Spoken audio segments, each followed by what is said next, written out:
Tell them I'm coming, and hell's coming with me, you hear? Hell's coming with me! Woo! And hell hath cometh as we have another episode of Outlaw of College Football live stream. People have asked that I'd start doing more live streams, so I decided to come in here today on a Saturday where there's really no sports going on other than maybe some baseball and some NBA, stuff that some of us really don't care for. We're ready for college football. We're ready for the football season. Some of us are even NFL fans. We're just ready for the football season to get here. And so I'm providing this as a little bit of an outlet and a little bit of a fix to get us through these dog days of summer as we wait anxiously for the college football season. Now, the Athlons and the Lindy's and all those preseason publications, I think, are out on the stands. I'm going to go get me one or two of them myself, and we may go over that as well the next live stream that we do. The first batter up today in the comment section is Kevron Harris. He says, good evening, Outlaw. He is our resident Clemson guy. He's in here quite a bit. But today we're going to talk a little bit about the House versus NCAA settlement that was finally approved. It's going to allow for colleges to directly pay their athletes now. Most of it's probably going to go to basketball and football.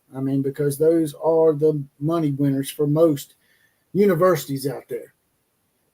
We'll also talk about some recruiting from Georgia to Oklahoma to Alabama to Nebraska, and even maybe a little bit about Tennessee and LSU and Texas. So, what do y'all want to talk about first? Let's go ahead and get to the House versus the NCAA settlement, and I'll bring that up for you guys right now, and we can delve into this, and y'all can tell me what y'all think. Y'all think it's a good thing? Y'all think it's a bad thing? Y'all think there's going to be some tweaking needs to be done? I'm just glad they got something done because I was about ready to just start watching NFL again, which is a big thing for me because, I stopped watching NFL as much a while back. I do watch it occasionally, like when the playoffs or the Super Bowl's on. But for the most part, I don't watch the NFL anymore. Robert Bacon's in the house. He says, Boomer, Eric Taco Marino is in here. He's got his badge. He is deputized. He's in the Outlaw Posse. I had to go through to find your channel, and I still subscribe? I don't know, brother. I don't know how YouTube does that. But let's go ahead and bring this up and see what you guys in here think about this, and y'all give me your opinion on it.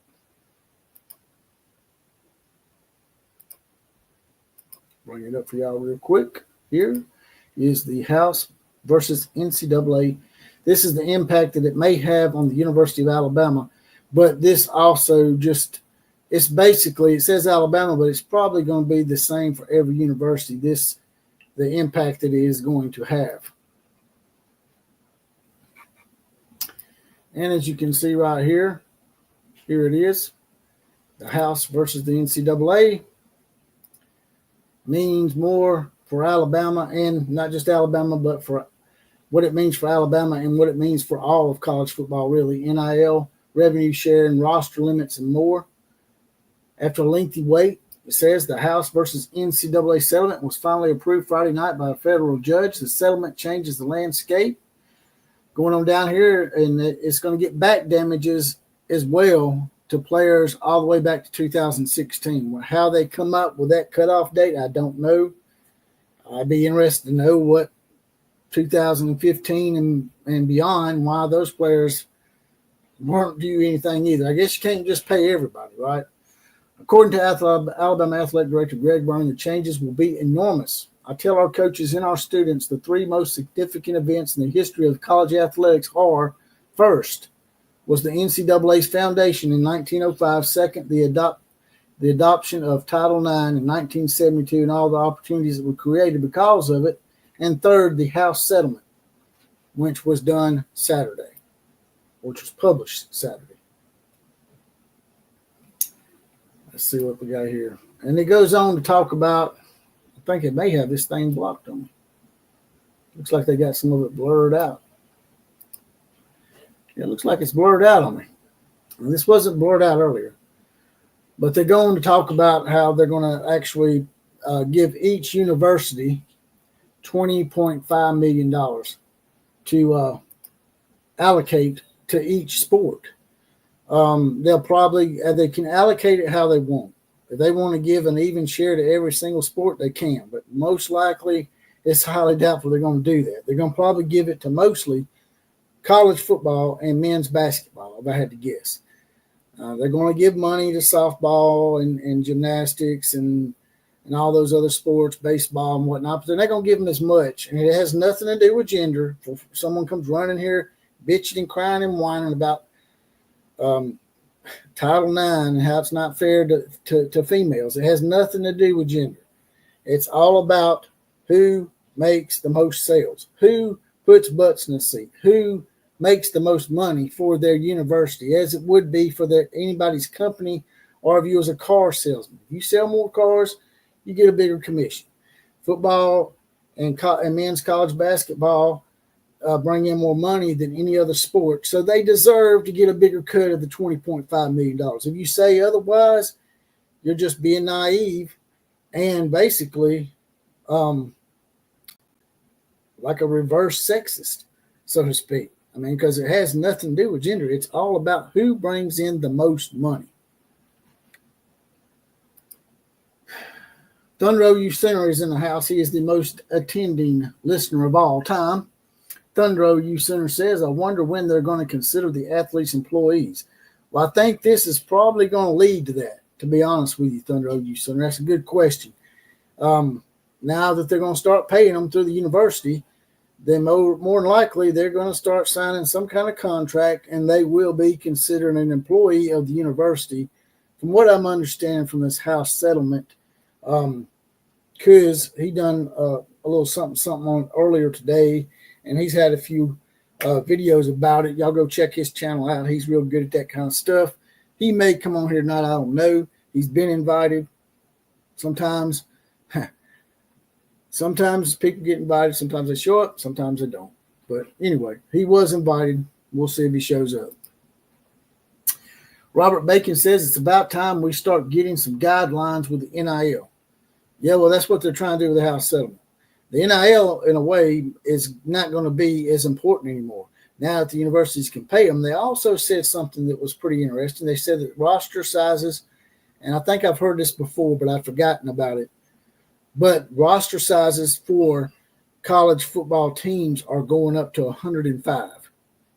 So whether that gets rid of the walk-ons, I don't know. They're talking about they're going to allow the walk-ons that are already on these teams to stay on the team, but after they filter out, they may be going to get rid of the walk-on option for athletes, especially if you're going to 105. At that point, you can give the walk-on a scholarship or give it a scholarship to someone else that you think's better than the 20 walk-ons that you normally would have had.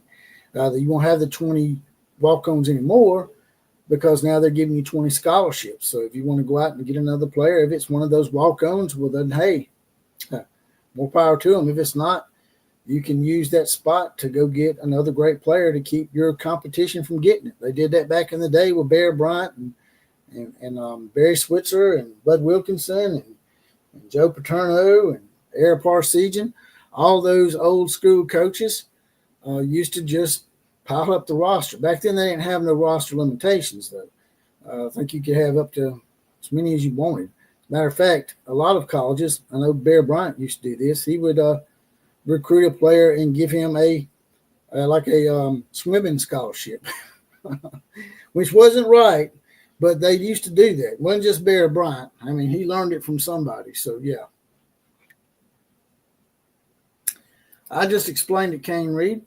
It's the House versus NCAA settlement. It's been going on for months, maybe longer than that, probably years, about a year or so.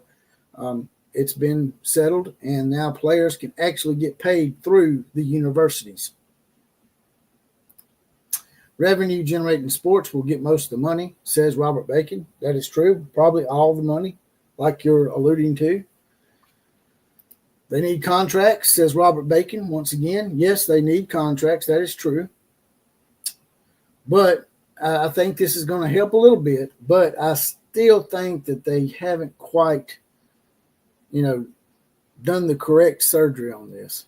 It's like putting a Band-Aid on something that needs a major surgery. And it's sort of like a big Band-Aid. Like you said, Robert, if they're not going to make them sign contracts, it's still not going to matter. These players, even if the universities are giving them money outside of the NIL, they could still just up and leave the universities if they don't sign contracts. And it's giving them an unrealistic view of how things are going to be when they go to the NFL. When they go to the NFL, them and their little parents or their unscrupulous relatives and agents aren't going to be able to run roughshod on the NFL like that. Hey, they might make enough money in college where they don't even have to play in the NFL now if they invest it right. If you make a few $1 million and you don't want to be ultra rich and you just want to live comfortably the rest of your life, you can make enough money just playing college sports now if you invest it right to not even go in the NFL or the NBA or the Major League Baseball or the professional softball they're coming out with. You don't even have to do the professional sports anymore because you make enough money in college where you can just avoid, all the wear and tear on your body and the CTE stuff that's out there. Just make your money in college and retire. Right? So, yeah. Kane Reed says, well, I'm so happy they approved it. This is a big win for all of us. We should do a celebration. Bring out the champagne, says Kane Reed. By the way, check his channel out. His channel's all about video games and whatnot. If you want to watch people play video games live, learn how to play games, Kane Reed will show you. So check him out. But anyway, before I get to the other topics, I'm going to go ahead and give a random Four Horsemen shout out of the day for our members that are members of the Outlaw Posse, which is $2.99 a month, 75 cents a week. You get a badge, you get deputized, and you'll get a random Four Horsemen shout out on the podcast, or sometimes, like right now, on the live stream, as well as possible, be the comment of the day. And like I said, it's $2.99 a month, 75 cents a week. If you don't want to do that, you can do the big four, which are all absolutely free. Like, share, comment, and subscribe. Subscribe is most important of the free ones. It gets the party bigger and gets this thing crunk before the football season. But the random Four Horsemen shout-outs go to Eric Taco Marino, Sheldon Lamey, Billy Townsend, and Storm 4601. All right. So, got a little news on the Georgia Bulldogs. It seems like they thought they had a player, and they just whiffed. They thought it was a done deal, and he was going there, but now it looks like he might be going somewhere else. So let's see what Robert Bacon's got to say before we get to that. They say once a person makes a decent amount of money, it's easier to get more. That is true. Let me go ahead and bring this article up about the Georgia Bulldogs, and then we'll move on to some Oklahoma stuff, as well as some Nebraska and possibly Texas stuff as well. Also, we got some stuff on Texas Governor's Greg Abbott, who signed a new NIL bill. So all these governors are now getting involved in this stuff. So here we go. Here it is. Y'all see that? All right. Says Georgia went from hero to zero in recruitment for a 5-star safety. Just last week, Georgia football, they thought, received some great news from what they said. 247 Sports logged a prediction for Edwards to commit to Georgia. The Bulldogs have been aggressively pursuing him and even brought him in an official visit in April, so the prediction wasn't entirely shocking to see.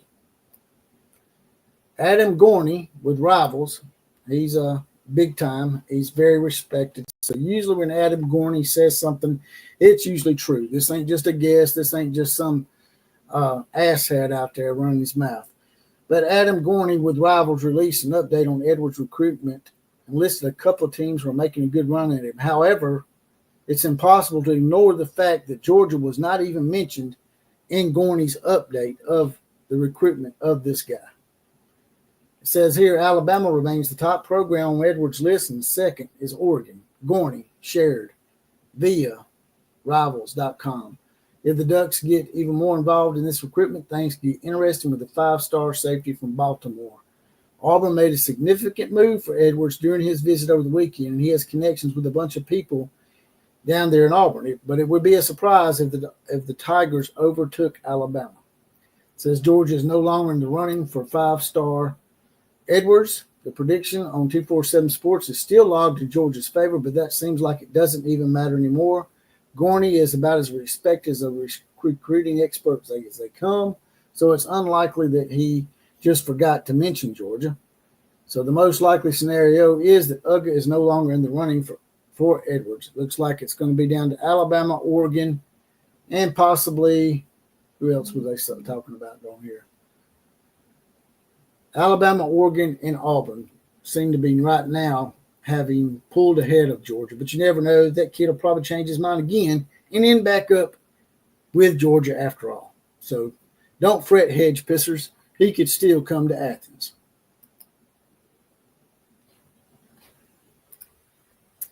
All right.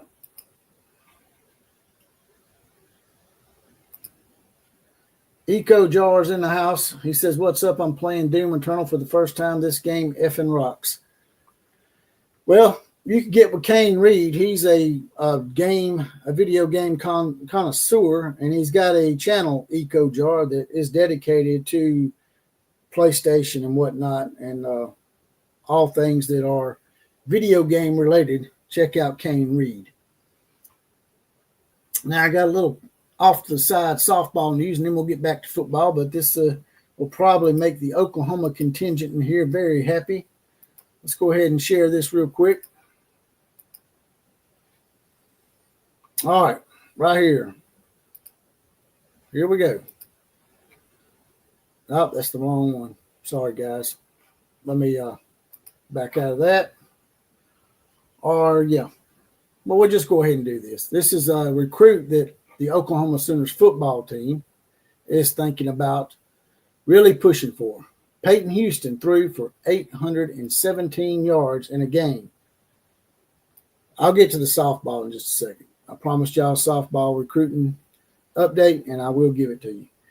Peyton Houston threw for 817 yards in the game, and OU is all in.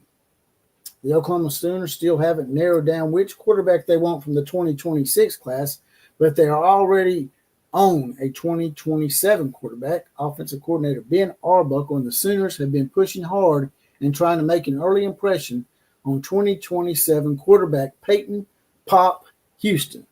Great nickname. Puts the pop on the ass. It says Peyton Houston is a consensus 4-star recruit out of Evangel Christian Academy in Shreveport, Louisiana. He's listed 6 foot, although he will still grow. He's just finishing his sophomore year, so he'll probably end up being 6'2", maybe even 6'3" or 6'4". But Houston's talent and video game numbers have still drawn interest from everywhere, despite his size. It says the Sooners are already pushing hard for Peyton Houston. He threw for a staggering 4,480 yards and 38 touchdowns compared to only 6 interceptions in 12 games. He set the world on fire when he broke the national single-game high school passing yards record with 817 yards in a 77-76 overtime loss. Holy shit, man. Man, it looked like a basketball game. The old record was set in 2015 at 787, so he shattered the hell out of that. He beat that by a good, 40 yards? For Peyton Houston, his accomplishments. He started 1-5, finished 5-1, number 1 in the state passing record, state single game record of 817 yards, Class 5A passing record, 4,480 yards, first team all district, first team all prep team, and LFCA second team all state. Since those kind of numbers obviously get you noticed, he already has offers from Arkansas, Auburn, Colorado, Florida State, Georgia, LSU, Miami, Michigan, Ole Miss, SMU, Tennessee, Texas A&M, USC, and more. So it looks like the Skittle shitters from USC are wanting to get in on this as well. So we might see a showdown between Oklahoma and Stinky Linky and the Skittle shitters for Peyton Houston. And we know the last time that happened, y'all got a pretty good running back out of Texas And he narrowed his choices down as USC being in the top 3, at least I think it was. It says Peyton Houston is the number 8 quarterback in the 2027 class, according to 247 Sports Composite. He's only improved his stock during the offseason while bouncing around camps. He was quarterback MVP at the Rivals camp in Dallas last month. So, looks like y'all got your eye on a pretty good nugget there. And he is only a sophomore. So, still got a lot of growing to do. Still got a lot of learning to do. And if he's doing this already as a sophomore in high school, oh, by the way, another thing in that House versus NCAA settlement, I think it said something about actually schools can start paying high school players as long as they're 17 years old. That means that they, some people are 17 in the 11th grade. So they could start paying juniors in high school now. And I just think that's way too much ego-inducing harm for these players for you to be giving them money already as a junior in high school. Y'all think it's a little too soon, maybe? I think it is.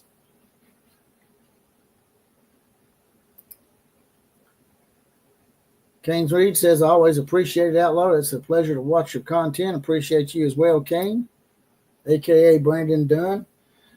Eco Jar says, heck yeah, what's the video channel name? I'll go subscribe. I think I play more video games when it's not football season. I got to do something during the boring times of no football. Yeah, it's Kane Reed. That's the name of the channel. So go check Kane Reed out.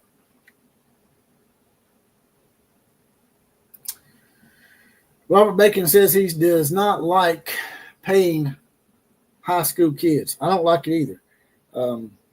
Like I said, it was either in the House settlement or it was either in that bill that Greg Abbott signed and the Texas legislature or the Texas government. I'll pull that article up here in just a second as well. Matter of fact, I'll go ahead and do that for y'all now. Greg Abbott, governor of Texas.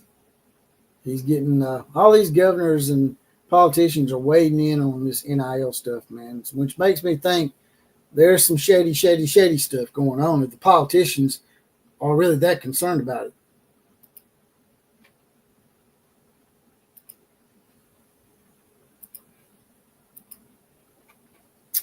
All right, here it is. Texas Governor Greg Abbott signs a new NIL bill into law.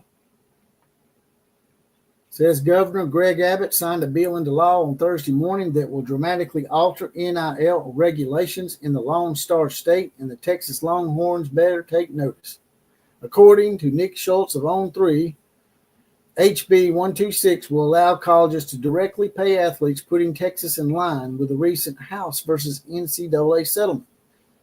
It will also allow high school athletes age 17 or over to sign NIL deal, whereas only collegiate athletes could sign previously. So there's where I heard it from, Harvey. Greg Abbott signed a bill into law in the state of Texas where it's going to allow them to pay 17-year-olds. And like I said, a lot of kids don't graduate at the age of 17. A lot of them are still 17 in the 11th and even the 10th grade. If they get a real late start in school, if they don't start school, they're like 6 years old or close to 7. Some of them don't graduate till they're nearly 19 or 19. I know plenty of people that graduated when they were 19 and they didn't get held back a year either. So some of these kids might even be in the 10th grade. If they're 17, and just imagine that. They're going to be paying 10th and 11th graders. They're going to be corrupting them out of the gate. Straight out of junior high, you're going to have high school students making more money than their parents who've been working for 20, 30 years. It's just not good, man. To me, it's too much of an ego-inducing thing that's very harmful, man. It gives them a very unrealistic view of how things are going to be down the pipe. But that's just my opinion on it. Y'all give me your opinion on whether Greg Abbott should have signed this bill in allowing 17-year-olds to get paid. Really, Greg? I don't know, man. I think it's a bad idea. State Republican Brandon Crichton sponsored the bill, with the State House and Senate both signing on Sunday. The law is effective immediately following Abbott's signing, which he just did. Unless a prospective student athlete younger than 17 years of age is enrolled in an institution of higher education, an individual corporate entity, or other organization, including an institution to which this section applies, may not enter into an arrangement relating to the athlete's name, image, or likeness with the athlete or with the individual related to the athlete by blah, blah, blah, blah, blah. Under the House versus NCAA settlement, schools will be able to pay athletes up to $20.5 million starting in 2025-2026. The first school year of the 10-year agreement, schools will also be able to participate in revenue share. Now, that part of it I'm okay with, but why would you and you're going down here, and once again, they're trying to pass this off to us. And this shit right here is what really pisses me off, man. Nobody's telling y'all to pay these players, man. Y'all agreed to this House versus NCAA settlement. We didn't agree to shit. So don't be passing it along to us, jackasses. It says here, I'm going to alter the season ticket price to help defray the cost of what we're doing. Why don't you alter your salary, Del Conte? Greg Byrne, my athletic director, he says some of the same stupid shit, man. Castiglione, same thing. Any of y'all, man. Alabama, my team, Oklahoma, Texas. Your athletic directors don't need to be trying to pass the buck to us, man. We don't mind, paying our fair share of prices and paying for $30 and $40 caps and $80 to $100 jerseys or whatever they charge for that shit now. But this shit's taking it too far, man. I'm doing this, y'all, because I'm trying to maintain the very best athletic brand. Shut the hell up. You ain't trying to maintain anything, Del Conte. You trying to maintain your pocketbook, your $10 million a year AD salary. Man, y'all shut the hell up, man. Y'all cut your salary. And it's a quick plan trying to pass this on to the damn fans, man. And that's some stupid shit, man. That's the kind of stuff I'm talking about. You got me cussing, raising hell now. That's the kind of stuff I'm talking about right there. That's the kind of stuff that's going to make me just watch the NFL. The NFL ain't passing along their salary cap and whatever they're paying their players. They don't pass that along to us as fans in the NFL. I mean, they might a little bit, but they don't just come out and blatantly say it like this guy's doing. The athletic director, my athletic director, Greg Byrne, did the same crap right before Christmas. He's telling us, oh, y'all need to bone up. Y'all need to show some spine and start supporting your program and give us money. Right before Christmas, when everybody's trying to buy gifts for their family. Come on, man. These athletic directors are full of a lot of epic donkey dung is what they're full of.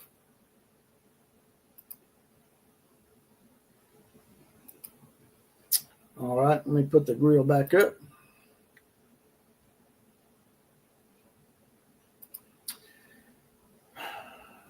I'm still looking up my softball portal stuff. Love baseball and softball. We'll get into football in about 2 weeks. Now, we're going to get into football right now, brother. The preseason magazines are out, man.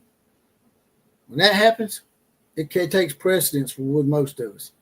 Maybe not you, but for most of us it does. Now, I do have some softball news for you, if they'll let me bring it up.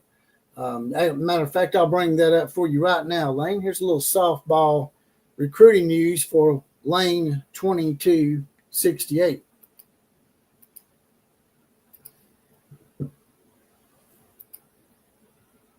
If I can get this blurry crap off of here. Here we go. All right, here we go. Just what Lane ordered. Here you go, Lane 2268. All right, Sooners just landed the top transfer in college softball. Now, Oklahoma did have a couple of players transfer out too. I forget their names. They slipped my mind. Lane, you might know. Drop it in the comment section and let me know the two players that left Oklahoma just the other day. But LSU transfer pitcher Sydney Berzon announced via Instagram on Friday that she committed to OU for her final year of eligibility. This continued Patty Gasso's recent trend of using the transfer portal to get the Sooners an experienced pitcher that can immediately step in as an ace. Norman, here I come, Burzon posted. I am beyond grateful and excited for this opportunity. Gasso landed this commitment just 4 days after the Sooners were eliminated by Texas Tech in the semifinals. So, big acquisition for Patty Gasso and the Oklahoma Sooners softball team to try to regain their title next year, as they're now the former defending four-time national champions, and now Texas has succeeded Oklahoma. Much to the chagrin of most Oklahoma fans, I'm sure they would have rather any other team besides Texas succeed them in their dynasty. But anyway, it says here Burzon was the number 1 overall player available in the transfer portal according to On3. Also, recently listed 5 transfer pitchers OU should pursue, with Burzon who topped the list. A pitcher to replace Sam Landry, who was a one-and-done transfer, seemed to be OU's top priority in the portal.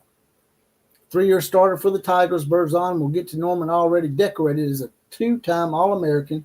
She earned NFCA second-team All-American honors in 2024 and third-team in 2023. It says Burzon has a career of a 2.02 ERA and a 52-25 record in 61 starts. 50 of those starts were complete games. He also had 9 career saves.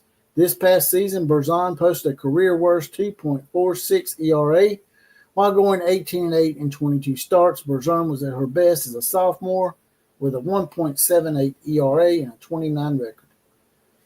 Burzon was the Sooners' first portal addition so far in this young offseason. They've lost 4 players, including catcher Corey Hicks, outfielder Maya Bland, outfielder Hannah Core, and infielder Katie Lee McKay. So y'all have lost 4 players. I don't know if those guys transferred or whether they graduated. Y'all can tell me in the comments section, but that's a little Sooner recruiting news for you guys out there. It looks like the Sooners are reloading instead of rebuilding, as they showed this year. They still made the World Series with a somewhat young team. Wasn't as young as some people tried to make it out to be, but nevertheless, they did make it back to the World Series, even with a young team. And now it seems like instead of rebuilding, like I said, Oklahoma reloads. As long as Patty Gasso is there, there will probably be at the top of college softball every year, at least probably in the conversation to win a national title each and every season, as long as she's there, in my opinion.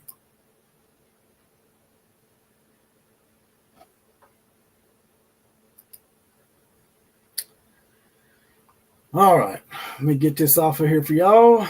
Now that we got our Sooner softball recruiting news for the day, for all of you softball addicted fans out there. Softball is becoming really popular, I must say. All right, let me get the grill back up. Here we go. Thunder OU Center says Texas is trying to cheat any way they can, just like their third base player in softball. What did the third base player do exactly? Refresh my memory because I don't remember. And I'll grill the shit out of him. All right, look here. Lane 2268 says that will come, speaking of college football. I know I've had communications with a senator. Once employees, the framework looks like restricted free agency and contract buyouts, meaning Mizzou wants to meddle and lure players. Well, the House settlement says now that they can pay players, so it ain't just Mizzou, it's everybody. You know, I had a friend of mine that has a radio station show down here called The Game with Ryan Fowler. He got on there one day rambling on about how Ohio stank. That's right, I said stank. Ohio stank was the best money a team could buy in college football last year. And that's a little hypocritical to take a shot at Ohio stank for buying players because we're all buying players, Ryan.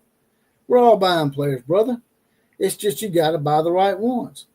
It's just like anything, and especially in pro sports or now in college sports, you got to evaluate. If you don't evaluate right and you pay the wrong players, it's not Ohio Stank's fault that they paid the right players. We paid the wrong players. Just saying. Don't whine and complain about people paying players, because we're all paying players. And to be honest, we all been paying players, especially the blue bloods out there. We all been paying players probably since the 1920s. So let's stop throwing rocks at each other from glass houses. You know what I'm saying? Lane 2268, once again, says the buyout seems the paid investment that was used to have the services plus loss is existing team going forward. Rec team would pay to get a direct transfer. I'm not sure exactly what you mean by all that. All right. Thunder OU Center says Texas is the Texas third base player was the player was playing on an injured knee. Okay. They outlaw the pro softball as AUL. It means Athletes Unlimited. All right, good for them. Glad they got a pro league to go to now. Probably won't pay as much as WNBA or women's tennis, women's golf, but at least they got somewhere to go. And it could catch on and it could start being a big thing. But I think college baseball's not baseball, college softball's where it's at because they actually play. They actually pay. I can't speak today. Actually pay softball players. The Texas Tech pitcher, they pay her $1 million a year for a softball player.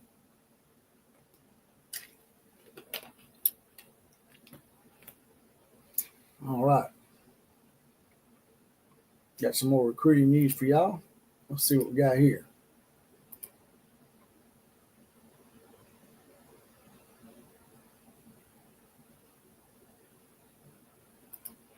This right here is the Nebraska Cornhuskers. We do have a Nebraska Cornhusker too. It comes in here. Larry Trawicki would like this. Nebraska and Florida are the early leaders for two-way star Kamari Whitfield. Whitfield approaches up to 30 scholarship offers ahead of his junior season in high school. On Wednesday, he helped Orlando First Academy to a team 7-on-7 title at the University of Florida and working as a wide receiver and a defensive back. He would learn of the Gator scholarship offer. This offer is probably my favorite after Nebraska because it's home, Whitfield told Rivals. Just an hour away, the tradition, culture, and love at Florida just moves me. So Nebraska had the inside track, it seems, here, but now it looks like maybe Florida is going to provide a big hurdle in competition to land Kamari Whitfield. I hope the Cornhuskers get him. I'd like to see Nebraska reappear as a top 10 to 15 team. I don't want to be too good because I don't want to beat my team or my second favorite team, the two Crimson Nations, that being Alabama and Oklahoma. But outside of that, I would really like to see Nebraska become relevant again because their fan base is one of the best fan bases and most respectful fan bases of all time. And I think they have suffered long enough. So I would like to see Nebraska get this guy and get more recruits to try to return to the glory that they once was, but not too much glory. Not too much. Right? All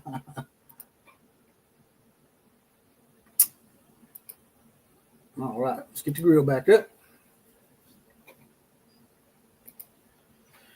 Thunder OU Center says Texas third base ball player was playing a torn ACL, moving it like it's not injured.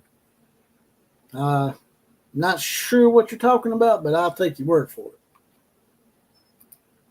Robert Walger is in the house.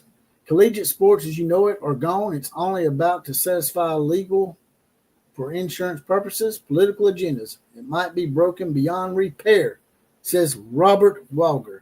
Haven't seen you in a while, brother. It's good to see you again. And I've told you this before in the comment section for some reason. I don't know whether it's on your end or my end or what. I can like your comment and heart it, but for some reason I cannot respond to any of your comments, Robert. I can respond to everybody else's, but for some reason responses to your comments on YouTube are blocked. So you might want to look into that if you want people to respond to you in the comment section on the actual podcast, not just the live streams.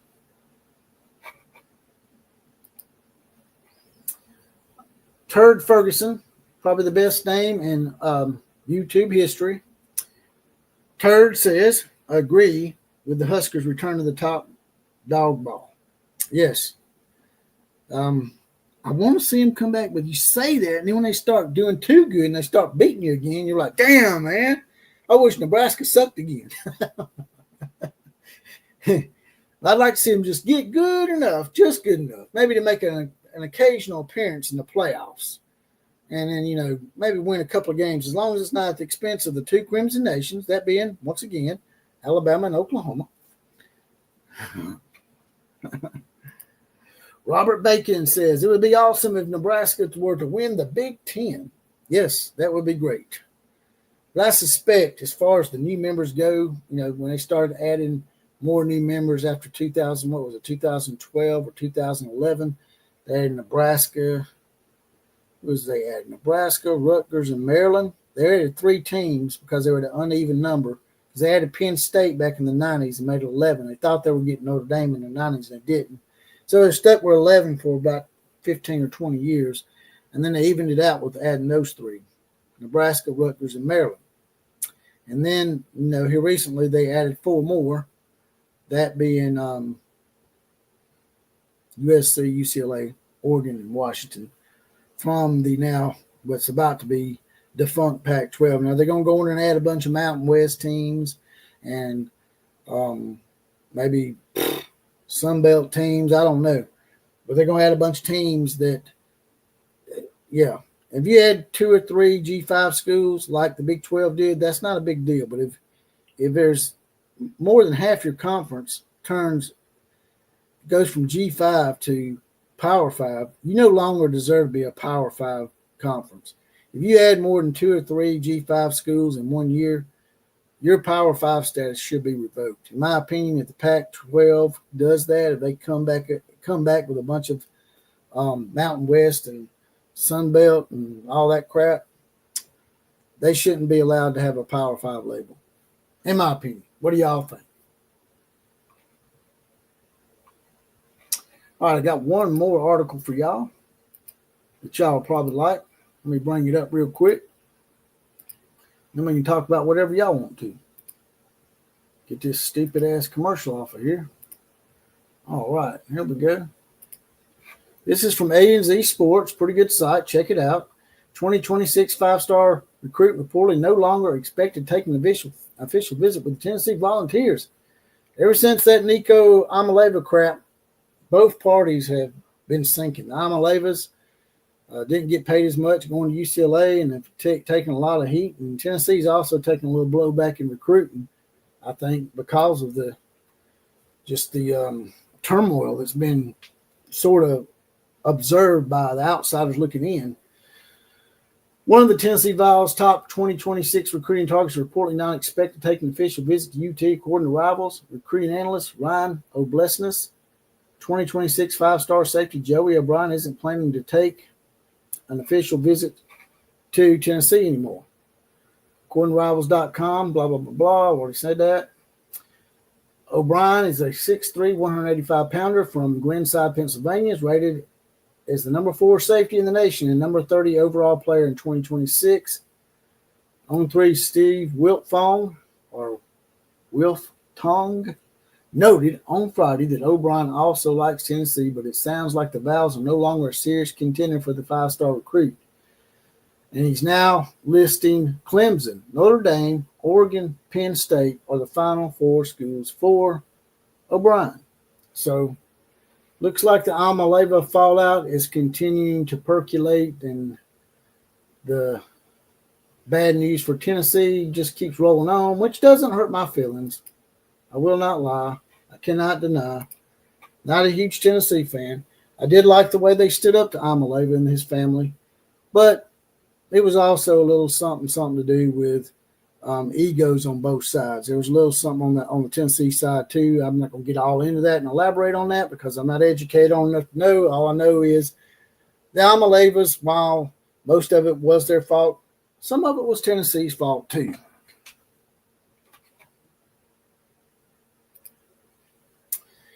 Denison's in the house. He has his badge. He's deputized. He's in the outlaw posse. He says, one of these days, when I'm kind of drunk, I'll come on your podcast, Jesse. I appreciate that. But you ain't got to get drunk to get on here, bro. Is it that bad? I mean, am I that scary that you have to get drunk to come hang out with me? Come on, denizen. Don't be like that. You know what? Now, sometimes I do partake in a little tequila, or I have in the past. I haven't here lately. Be honest with y'all, I'm trying not to drink anymore. The days after, it's just not worth it to me anymore, man. I'm getting a little long in the tooth. Health is not as good as it once was. So I'm going to try to stay away from the alcohol and maybe just drink a few energy drinks before I come on here, like I did tonight. I had me a Celsius Orange. That's my favorite, by the way. What's y'all's favorite energy drink? Just random question of the day. Mine's Celsius Orange.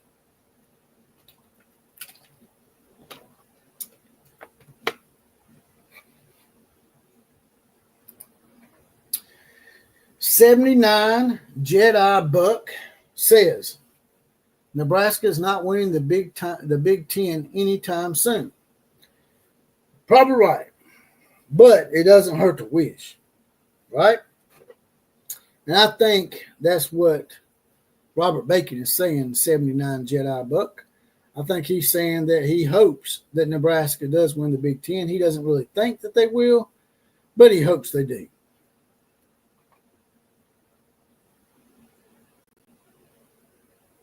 Mean, bean, what? Bean, what? Bean. You ain't eating a bunch of beans in here, are you, man? Don't come in here eating a bunch of beans, Stason Stiegel. You come in here, man. We don't want to smell that shit, man. You ain't a bunch of beans before you come up in here. Denison talking about drinking half a bottle of Patron, and you talking about eating beans, man. He's going to be drunk, and you're going to be cutting the cheese up in here, and it's going to be smelling like 40,000 assholes.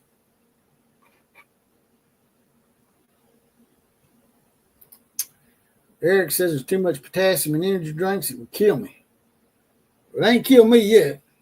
And I'm a lot older than you. I venture to say probably got you about 20 years.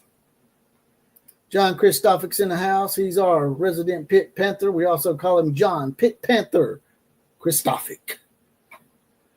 What's the news from the Pittsburgh Panther camp, John Christophick? Give us a rundown. Have y'all gotten any good recruits?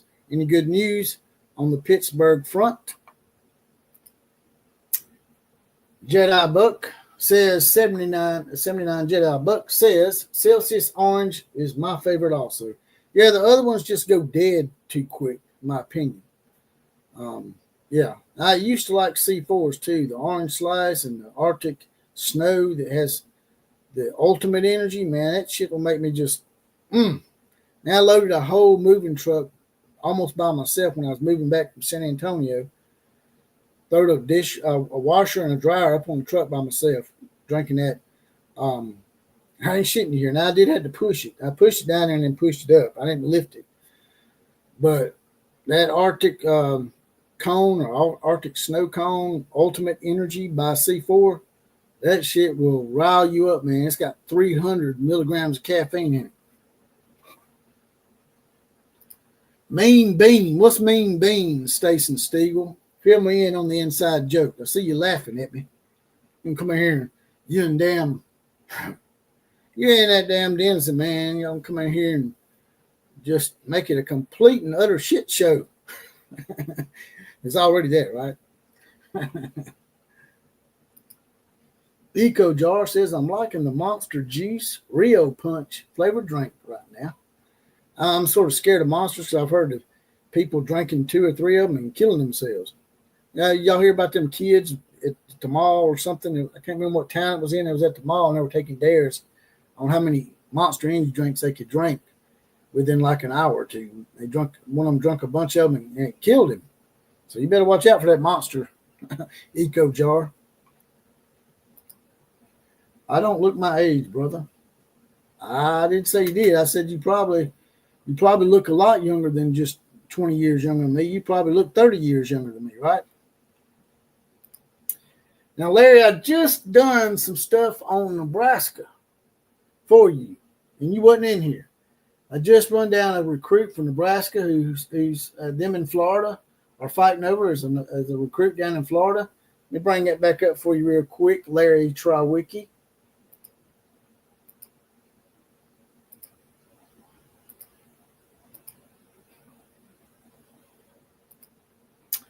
There it is, Larry. There it is. Kamari Whitfield, he's a two-way player in Florida. He has 30 scholarships and says that Florida finally offered him after his team won the 7-on-7 title. He is a player for First Academy out of Orlando, Florida. And he says, this offer is probably my favorite after Nebraska because it's home.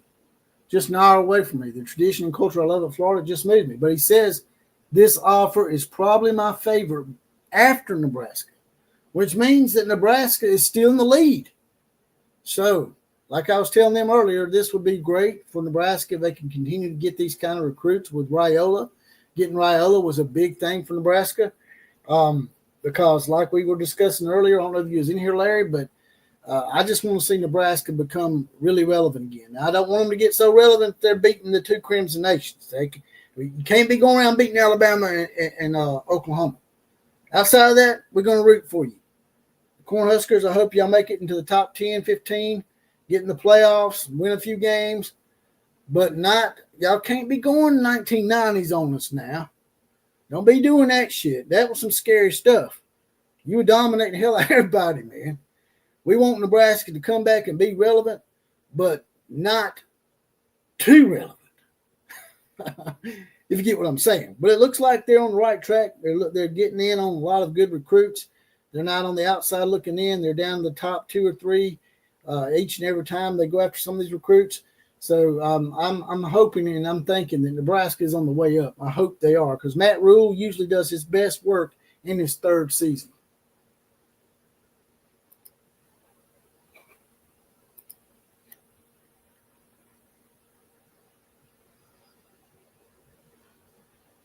Eric Taco Man says the monster drinks is one's almost killed him. Yeah, you got to watch them, man.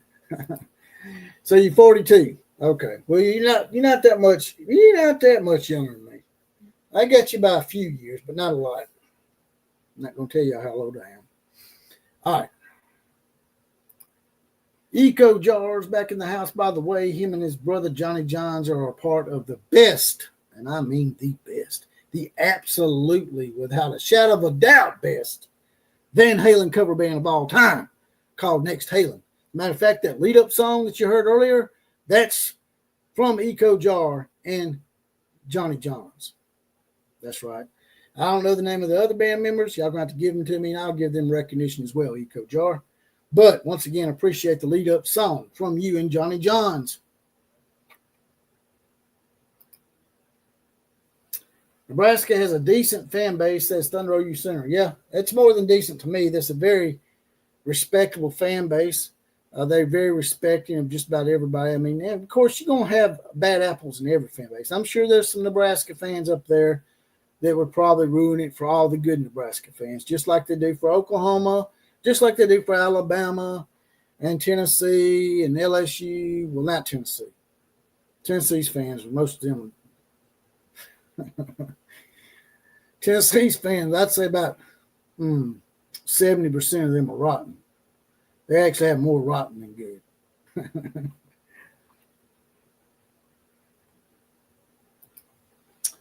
Matt Rule is a good coach, says 79 Jedi Book. Yeah, he done great wonders at Temple and Baylor. If you can win at those two places, at the time Baylor sucked ass. Now they're a little bit easier to win at. So Dave Aranda has no excuses for not winning, considering that we've had a couple of coaches that have actually won there already. Was it Art Briles and Matt Rule would both won at Baylor?